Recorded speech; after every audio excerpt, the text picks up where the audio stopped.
Hello friends, आज की video में हम लोग श्री रेफ्रिजरेशन लिमिटेड का डीप डाइव एनालिसिस करेंगे। तो मैं बता दूं मैं क्या क्या कवर करने वाला हूं। तो सबसे पहले मैं कंपनी के बारे में आपको डिटेल में बताऊंगा कि कंपनी करती क्या है। फिर मैं आपको बताऊंगा कि इनका H1 का रिजल्ट क्यों खराब आया। फिर मैं आपको इनका फ्यूचर का गाइडेंस के हिसाब से मैं EBITDA, PAT, EPS and P ratio, forward P calculate करके दिखाऊंगा। फिर मैं फर्दर आपको बताऊंगा कि इस बिजनेस के साथ रिस्क क्या क्या एसोसिएटेड है। ठीक है, तो चलिए आप स्टार्ट करते हैं। सबसे पहले समझते हैं कि श्री रेफ्रिजरेशन करती क्या है। तो अगर सिंपल भाषा में समझे तो श्री रेफ्रिजरेशन का काम है एक थर्मल मैनेजमेंट सिस्टम बनाना क्लोज्ड स्पेस में। ठीक है, तो अब थोड़ा डिटेल में जाते हैं। तो श्री रेफ्रिजरेशन जो है ये एक डिफेंस फोकस इंजीनियरिंग कंपनी है जो कि आपको डिजाइन करती है, मैन्युफैक्चर करती है, इंस्टॉल करती है, सर्विस करती है critical cooling and HVAC system का। तो उसके लिए आपको ये समझना पड़ेगा कि HVAC सिस्टम क्या होता है। As a name suggest, HVAC मतलब हीटिंग, वेंटिलेशन, एयर कंडीशनिंग। ठीक है, इसका मतलब क्या हुआ कि basically thermal management at heating solution दिया जाएगा एक क्लोज्ड स्पेस में। क्लोज स्पेस कैसे है, देखिए यहाँ पे सबमरीन हुआ, पनडुब्बी। पनडुब्बी एक क्लोज्ड होता है, तो क्लोज स्पेस के अंदर एयर वेंटिलेशन मैनेजमेंट होगा, कूलिंग मैनेजमेंट होगा, हीटिंग मैनेजमेंट होगा। ये सब डिफरेंट डिफरेंट तरह काम आता है बेसिकली। क्योंकि देखिए जब आप समंदर के ऊपर हो या समंदर के नीचे हो, बेसिकली पनडुब्बी तो नीचे होता है ना, और जो बाकी वॉरशिप्स वगैरह होते हैं वो सब ऊपर होता है। तो क्या होता है कि समंदर में ना बहुत हार्श क्लाइमेट होता है। देखिए क्या है कि पानी है, पानी एवापोरेट होगा तो ह्यूमिडिटी बहुत ज़्यादा होगा, तो गर्मी बहुत ही ज़्यादा हो जाता है कभी कभी पे। तो उसको कंट्रोल करने के लिए इंडोर स्पेस में अच्छा अगर हीटिंग मैनेजमेंट नहीं है तो क्रू को बहुत दिक्कत होगा। तो वहां पे काम आता है this HVAC system. HVAC system लगाया जाता है ताकि अच्छा वेंटिलेशन रहे, अच्छा आपको हीटिंग प्रोवाइड हो, अच्छा एयर कंडीशनिंग प्रोवाइड हो, वहां पे थर्मल मैनेजमेंट इन शॉर्ट अच्छा तरीके से हो। ठीक है, अब आते हैं इनके डिफरेंट डिफरेंट बिजनेस वर्टिकल पे। तो इनका करंटली जो ब्रेड एंड बटर वाला आपको बिजनेस सेगमेंट है वो है आपको डिफेंस मरीन का। डिफेंस मरीन के लिए ये लोग क्या करते हैं, तीन काम करते हैं मोस्टली। एक तो नया शिप जो बिल्ड होता है उसमें HVAC सिस्टम लगाते हैं। फिर दूसरा है रेट्रोफिटिंग। रेट्रोफिटिंग का मतलब क्या हो, जो पुराना शिप है उसको अपग्रेड अपग्रेड करेंगे। एंड देन आता है spares and services. Spares and services ये इनका बहुत ज्यादा मार्जिन वाला बिजनेस है। और H1 का रिजल्ट खराब आने का वन ऑफ द रीजन था कि उनका स्पेयर्स एंड सर्विसेज वाला जो कंट्रीब्यूशन था H1 में वो बहुत कम था। ठीक है, दूसरा बिजनेस है इनका डेटा सेंटर का। देखिए डेटा सेंटर में ये अभी डायरेक्टली इन्वॉल्व नहीं है फुल फ्लेज। अभी क्या करेंगे, ये बस एज ए सर्विस प्रोवाइडर की तरह एज ए काम करेंगे। और इनका कहना है कि बाय FY28 ये बिजनेस इनका ठीक ठाक कंट्रीब्यूशन करने लगा, that is around 15% of revenue. And third business है कि नॉन डिफेंस मेरिंग, जो बेसिकली जो मर्चेंट नेवी वगैरह होती है ना, जो सामान वामान भर के ले जाती है, वो उसमें भी ये HVAC सिस्टम्स वगैरह डालेंगे, वहां पे भी थर्मल मैनेजमेंट करेंगे, वहां पे भी ये देख रहे हैं। और यहाँ पे भी आज के टाइम पे इन्होंने लगभग 200 करोड़ का वहां पे भी बिड चल रहा है, तो वहां पे भी सबमिट किया हुआ है शायद से। और ये हो गया तीन डिफरेंट डिफरेंट बिजनेस। एक तो हो गया मेरिन डिफेंस जो कि इनका कोर बिजनेस है आज के टाइम पे। फिर डेटा सेंटर बिजनेस में, चूंकि डेटा सेंटर में बहुत हीट जनरेट होता है तो उसको कूलिंग करने के लिए, और चूंकि ये कूलिंग करने वाले कंपनी तो वहां पे भी घुस रही है। And third is non defence marine business. ठीक है, अब हम क्या करते हैं, थोड़ा डीप डाइव जाते हैं। जैसे कि मैंने आपको पहले बताया कि डिफेंस मेरिन वाला जो बिजनेस है इनका, इसमें क्या करते हैं कि नया शिप जो आता है उसमें ये लोग बेसिकली HVAC सिस्टम बनाएंगे from scratch, and then upgrade करेंगे ओल्ड सिस्टम को। And then spares and services वाला ये तो मैं ऑलरेडी बता दिया। और करंटली में इनका करंट स्टेटस क्या है, देखिए ये जो है ना इस पार्टिकुलर सेक्टर में बहुत डोमिनेंट है, more than 50% of market share है। और मैनेजमेंट का कहना था कि ये इसको फर्दर इंक्रीज करेंगे, उसके वजह से ये कैपेक्स कर रहे हैं। और थोड़ा सा ऑर्डर बुक के बारे में बता देता हूँ। करेंटली 327 करोड़ का जो इनके पास ऑर्डर बुक है वो भी इसी सेक्टर से है, इसी पार्टिकुलर बिजनेस डिवीजन से है। और इनका एक्सपेक्टेशन है कि लगभग 800 करोड़ का नया बिडिंग हो रहा है, उसमें से इनका एटलीस्ट 50% कन्वर्सन रहेगा। और ये बिडिंग लगभग मार्च 2027 तक खत्म हो जाएगा। ग्रेटर देन 50% बीट सक्सेस, और इनका बोलना है कि इसको ऊपर भी कर सकते हैं। देखिए ये सब तो समझ लिए, लेकिन ये आपको समझना पड़ेगा श्री रेफ्रिजरेशन ही क्यों क्यों हम इसी कंपनी को पड़ेंगे। क्या इस कंपनी के पास एडवांटेज है इस सेक्टर में, और दूसरा क्या होता है कि बैरियर टू एंट्री, सेक्टर में बैरियर टू एंट्री भी होना चाहिए। वैसा नहीं है कि इस पार्टी किसी पार्टिकुलर कंपनी को एडवांटेज होना चाहिए, एडवांटेज है कोई बड़ा प्लेयर आ गया पैसा फूक दिया, कोई दूसरा कंपनी उसको रिप्लेस कर दिया, ऐसा नहीं होना चाहिए। तो हमें एक और चीज समझना पड़ेगा, इस कंपनी का डिफरेंशिएटर क्या है। तो आप समझिए इस कंपनी का सबसे बड़ा जो डिफरेंशिएशन वाला पार्ट है वो है, इस कंपनी के बाद आज के टाइम में एकमात्र कंपनी जिसके पास की 3 नेवी का सर्टिफिकेशन है। एक सर्टिफिकेशन है आपको एशियन रेफ्रिजरेशन के लिए, सेकंड है आपको एचवीएसी सिस्टम के लिए, एंड थर्ड है control panel. Control panel basically जो इनका इलेक्ट्रॉनिक सिस्टम होता है शिप पे, उसको ये ठंडा करने के लिए करेंगे। फिर फुल इन हाउस कंट्रोल, इनका जो इसका मतलब क्या हुआ कि इनके पास सब कुछ खुद ही करते हैं। जैसे आपको मैंने बताया, डिजाइन करेंगे, मैन्युफैक्चर करेंगे, इंस्टॉल करेंगे, बट टेस्टिंग भी खुद करते हैं।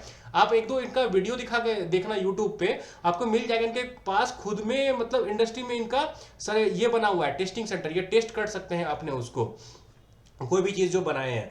फिर आ गया मिशन क्रिटिकल ट्रस्ट, क्योंकि ये डिफेंस के साथ बहुत टाइम से काम कर रहे हैं, तो इनको इन पे ट्रस्ट है एक तरह से बोला जाए तो।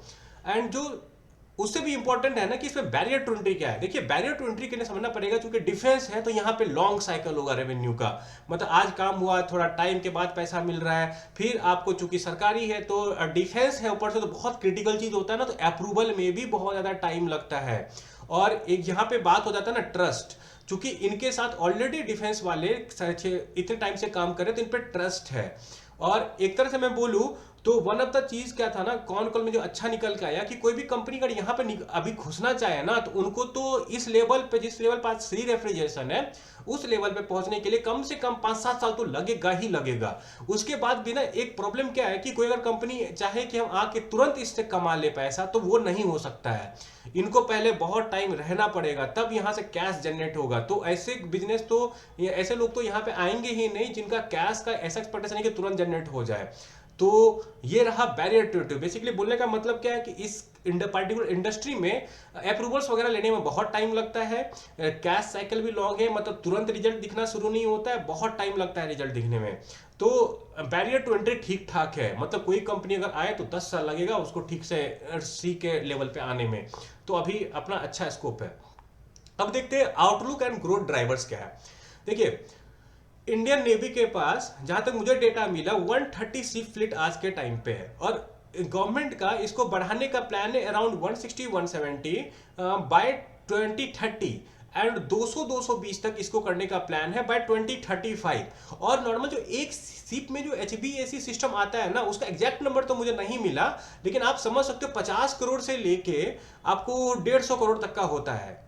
हाँ, ये मोस्टली रखिए ऑन एन एवरेज 70-75 करोड़ का होगा एक शिप में इंस्टॉलेशन का। उस हिसाब से अगर 60 शिप का ले लो तो लगभग 4200 बनता है। 4200 का तो बस HVAC सिस्टम का काम होना है, 4200 करोड़ का HVAC सिस्टम का काम होना है 2035 तक, ठीक है।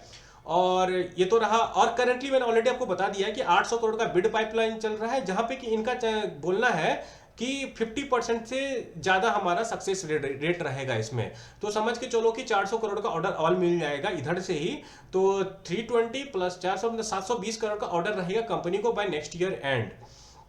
अब देखते हैं नियर टर्म टारगेट क्या बोल रही है कंपनी, कि हम बस अपने डिफेंस मेरीन वाले बिजनेस से 30 से 50% का CAGR आराम से कर सकते हैं फॉर नेक्स्ट 2-3 ईयर्स। और इसमें डेटा सेंटर को एक्सक्लूड कर दिया है, इसमें नॉन डिफेंस मेरीन को भी एक्सक्लूड कर दिया है। तो बस इससे बोल रही है कि कंपनी इतनी कॉन्फिडेंस है कि बस इस बिजनेस से हम 40 से 50% का CAGR आराम से अचीव कर सकते। कहीं कहीं तो 50% नहीं बोलते, पर सेफ्टी के लिए 40 से 50% बोलते हैं।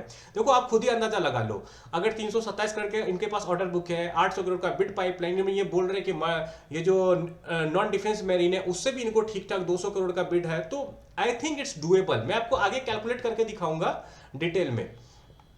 अब आते हैं डेटा सेंटर वाला बिजनेस में। डेटा सेंटर बिजनेस में जो ये एंट्री करने का देख रहे हैं ना, वो एक स्मार्ट डिटी चिलर्स करके कैनेडियन कंपनी है, उसके थ्रू। सो बेसिकली यहाँ पे आप देख सकते हो मैंने कुछ निकाला हुआ है डेटा।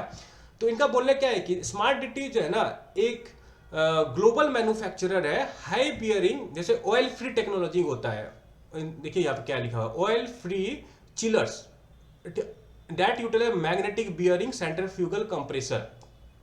ये एक बहुत ही अच्छा टेक्नोलॉजी है और इसका मैं एडवांटेज दिखाता हूं आपको। आपको इसको डिटेल में समझने के लिए ना इसको ट्रेडिशनल चिलर से कंपेयर करना पड़ेगा कि क्यों ये टेक्नोलॉजी बहुत ही अच्छा है और श्री रेफ्रिजरेशन को इससे क्या फायदा होगा।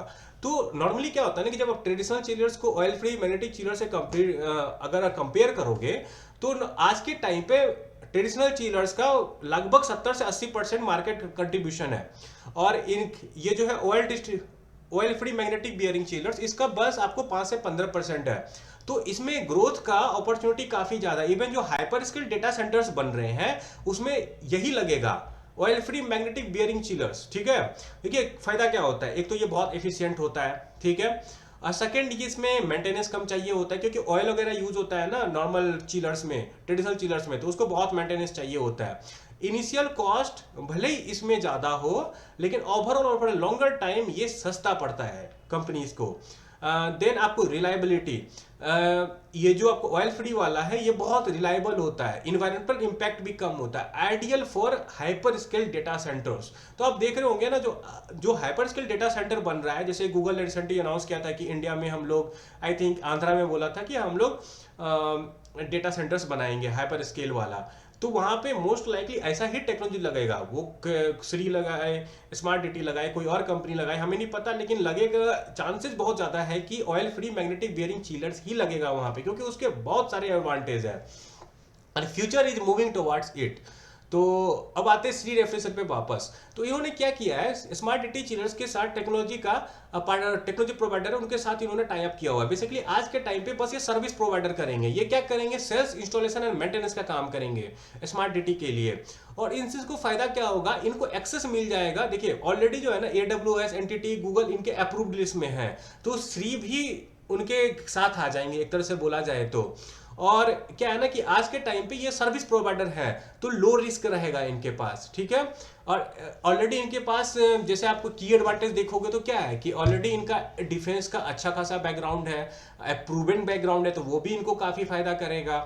और इनका मार्केट जहां पे डेटा सेंटर बन रहे हैं, जैसे वाईजैग में देखोगे, डिफरेंट सिटीज में जहां इंडियन सिटीज में बन रहे हैं, वहां पे इनका ऑलरेडी अच्छा खासा प्रेजेंस है, तो वो भी इनके लिए फायदा कर सकता है, ठीक है। और अब आते हैं, देखते हैं कि करंटली श्री रेफ्रिजरेशन का डेटा सेंटर वाले बिजनेस में क्या स्टैंड है, मतलब कहां पे स्टैंड करती है। तो इनने क्लियरली बोला है कि अभी हम बस इंक्वायरी कर रहे हैं, कंफर्म ऑर्डर बुक हमारे पास नहीं है।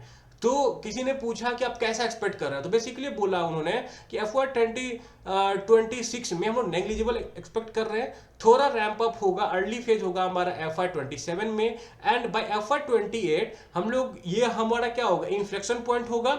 यहाँ पे हम एक्सपेक्ट करेंगे कि 15% कम से कम जो हमारा टॉप लाइन हो वो डेटा सेंटर्स के बिजनेस से आए, और उसके बाद ये मेजर ग्रोथ ड्राइवर बन जाए, क्योंकि डेटा सेंटर में तो आपको लगेगा, फिर मेंटेनेंस चाहिए होगा, वो सबका भी पैसा इनको मिलेगा। और हाँ, बेसिकली बियॉन्ड 28 FY 28 बोल रहे हैं data centre can be a big growth driver for us. अब आते हैं फाइनेंशियल एंड स्ट्रेटजी देखते हैं। तो इनसे पूछा गया था कि आप क्या क्या एक्सपेक्ट कर रहे हो EBITDA मार्जिन के बारे में, तो बोला हम नॉर्मली जो हमारा डिफेंस बिजनेस में वैसा ही 20 से 22% का हम लोग EBITDA मार्जिन एक्सपेक्ट कर रहे हैं। देन और क्या बोला, स्ट्रेटेजी क्या है, बेसिकली ये ना डिफेंस से डाइवर्स करना चाहते हैं ताकि थोड़ा रिलायबल हो सके सब कुछ, एंड प्रिडिक्शन में भी अच्छा होगा कितना रेवेन्यू, मतलब इससे क्या होता है, जितना डाइवर्स उतना बिजनेस अच्छा, राइट। ये रहा इनका डेटा सेंटर बिजनेस। तो डेटा सेंटर में क्या है कि मतलब ये अभी आ रहे हैं, अभी स्मार्ट डिटी के साथ इन्होंने टाई अप किया हुआ है, अभी FY 26 में नेग्लिजिबल रेवेन्यू एक्सपेक्ट कर रहे हैं, FY 27 में ये थोड़ा किकिंग का स्टार्ट कर रहे हैं, फिर FY 28 इनका बोलना है कि वहां से इन्फ्लेक्शन होगा, and after that it will become a major growth driver. और इनका एडवांटेज क्या है, ये ऑयल फ्री जो आपका चिलर है, ऑयल फ्री चिलर्स, ठीक है, ये इनका एडवांटेज है क्योंकि ये ऑलरेडी सिमिलर टेक्नोलॉजी पे काम कर रहे हैं डिफेंस मेरीन के साथ, ठीक है। अब हम आते हैं इधर, समझते हैं non defence marine. Non defence marine में क्या हुआ, जैसे कार्गो शिप्स हुआ, कंटेनर हुआ, वेसल हुआ, टैंकर्स हुआ, इन सब में ये HVAC सिस्टम वगैरह लगाएंगे, फिर मैनेज करेंगे उसको। और क्या है ना कि यहाँ पे देखिए इसका रीजन क्या है, तो बेसिकली इंडियन गवर्नमेंट जो ना, government ship building financial assistance, Indian government चाहती है कि सब कुछ, जैसे आत्मनिर्भर भारत, तो इंडियन गवर्नमेंट चाहती है कि आत्मनिर्भर भारत और सब कुछ, इवन ये सारे शिप्स भी देश में बने, इसका मेंटेनेंस भी देश में हो, तो इंडिया गवर्नमेंट इसमें पुश कर रही है। और इन कंपनी का कहना है कि meaningful revenue contribution expected in 3 to 5 years, मतलब 3-5 साल के बाद इसमें अच्छा खासा बिजनेस आ सकता है कंपनी को। और लेकिन मैनेजमेंट उतना डिटेल अभी दे नहीं पाए। मैनेजमेंट ने ये बोला कि अभी हमारे पास 200 करोड़ का हमें बिड दिख रहा है, उसमें बिड किए और इनके पास ठीक ठाक कैपेबिलिटी है कि उसको कन्वर्ट कर दे। बस उन्होंने अभी चूंकि पहली बार कर रहे हैं तो कुछ कन्वर्जन रेशियो भी नहीं दिया कि 200 करोड़ का अगर डाल रहे तो कितना करेंगे, लेकिन क्रेडिबिलिटी है। क्रेडिबिलिटी इनकी ये है कि ये एक्चुअल डिफेंस के साथ काम कर रहे हैं, तो डिफेंस के साथ काम करने में अगर वो सक्सेसफुल है तो इधर तो कर ही सकते हैं ना वो अच्छे से। और बेसिकली यहाँ पे देखिए क्या बोल रहा है कि leveraging their strategic defence proven technology for less demanding and high volume concept, already proven है सब कुछ इनका, तो ये इनके लिए काफी एडवांटेज होगा और ये भी इनका फ्यूचर बिजनेस है। दैट इज, ये तो मर्चेंट नेवी वाला सब तो चलता ही रहेगा ना, तो इसमें काफी पोटेंशियल है फ्यूचर में FY28 के बाद। तो ये रहा इन डिटेल कि श्री रेफ्रिजरेशन करती क्या है। तो ये तो आप समझ ही गए होंगे, कूलेंट का काम करती है, थर्मल मैनेजमेंट काम करती है, 3 बिजनेस वर्टिकल है, डिफेंस मेरीन, डेटा सेंटर में घुसने का देख रही है, नॉन डिफेंस मेरीन में घुसने का देख रही है, ये समझ लिए।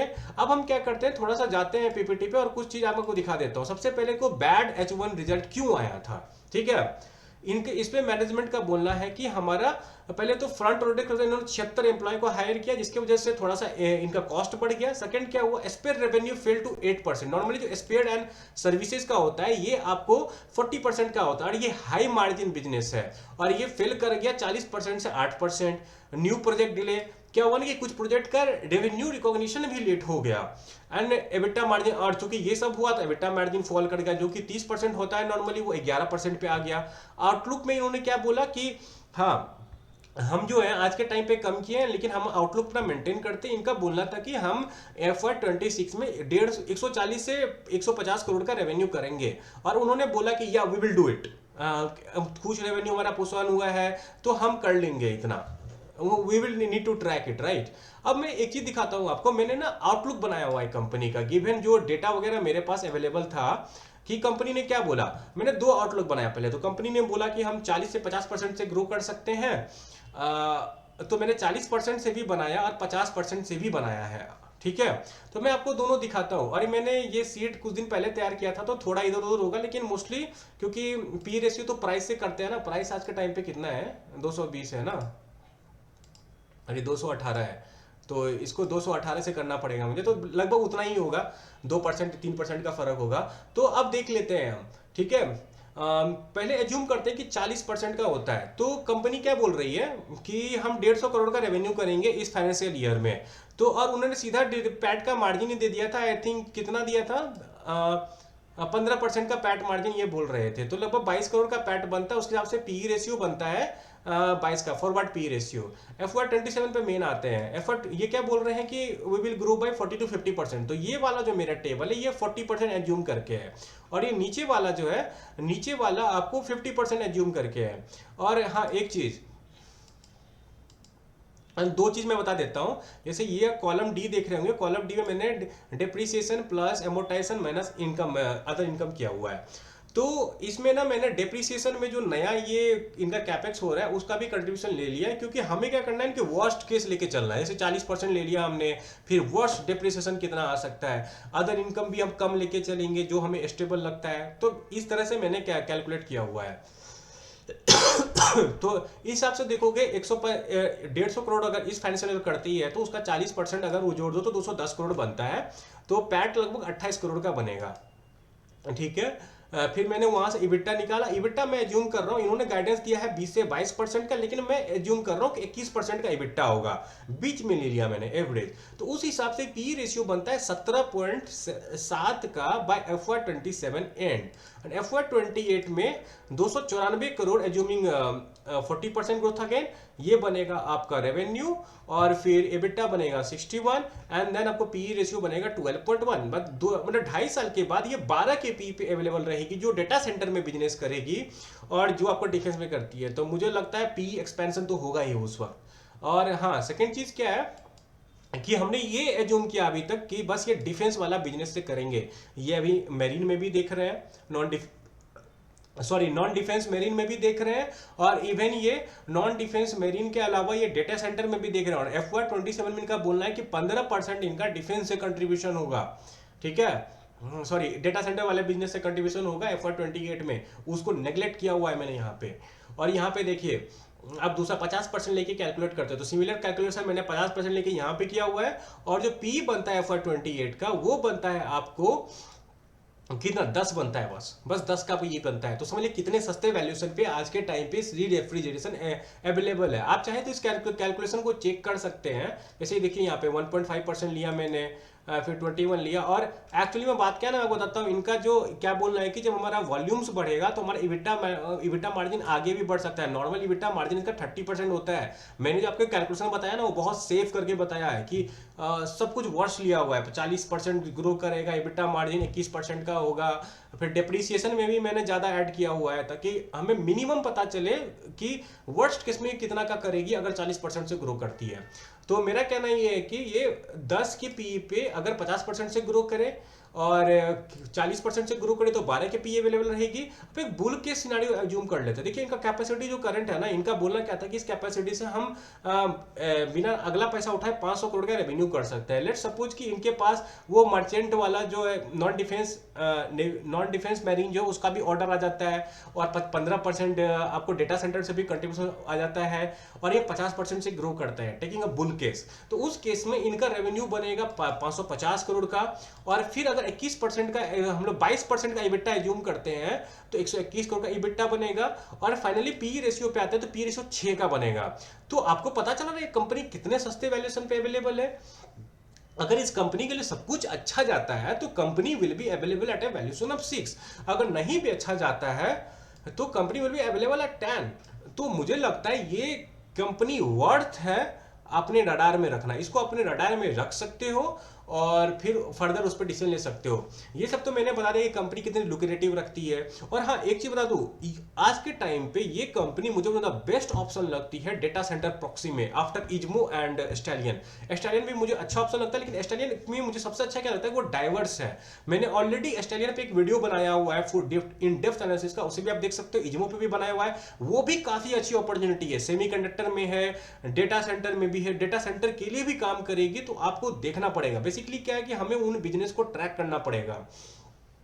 तो ये हो गया, आपको मैंने बता दिया फ्यूचर आउटलुक। लेकिन आप बस ये देखेंगे नहीं, अपना खुद का रिसर्च करेंगे। जब तक कंपनी आपको कॉन्फिडेंस नहीं होगा, पैसा नहीं लग, क्या होगा ना कि आज आप मान लीजिए आपने पैसा लगा दिया, आपको बिजनेस अच्छे समझ में नहीं आया है, तो कल आप डर जाओगे जब उसमें 20% का अचानक से फॉल आ जाएगा, और फिर आप पैनिक सेलिंग कर सकते हो। तो बिजनेस को समझिए पहले अच्छे से, तब पैसा लगाइए।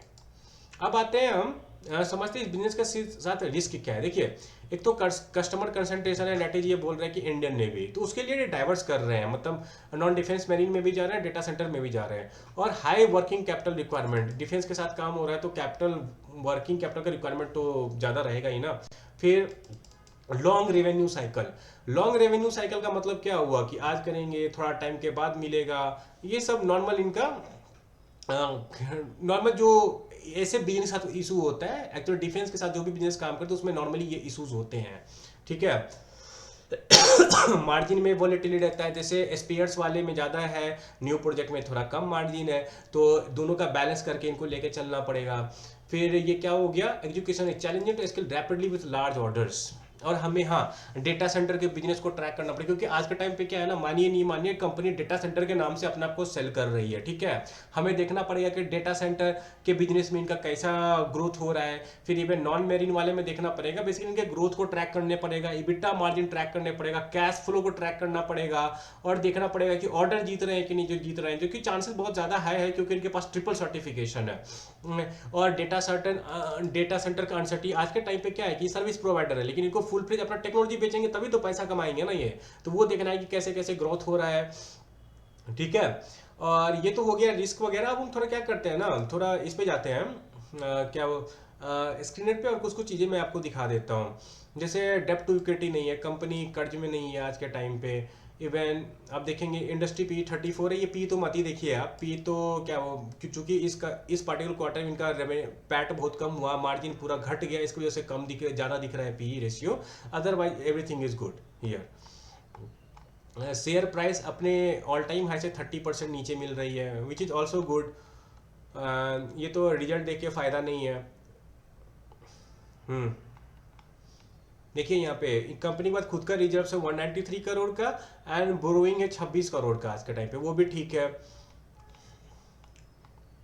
आपको दिखाता हूँ मैं शेयर होल्डिंग में, देखोगे तो मैं 44.6% आज के टाइम पे मैनेजमेंट के पास है, प्रोमोटर ग्रुप के पास है, एफ आईज में आपको नेग्लिजिबल है, डी आई एज में 9% के पास है, एक master defence and advertise venture है, इनके पास लगभग 6% का शेयर होल्डिंग है। एंड पब्लिक में देखिए किन किनके पास है, आशीष कचोलिया जी के साथ पास है 3.4, then Bengal finance and investment, I think Ashish Kacholia ji इनके साथ रिलेटेड है, आई थिंक 3.42% है।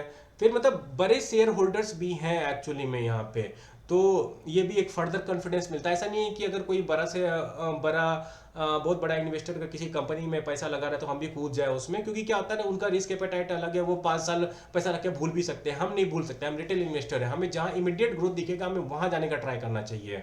ठीक है, तो ये रहा शेयर होल्डिंग पैटर्न, तो कुछ कॉन्फिडेंस इधर से भी मिलता है, राइट।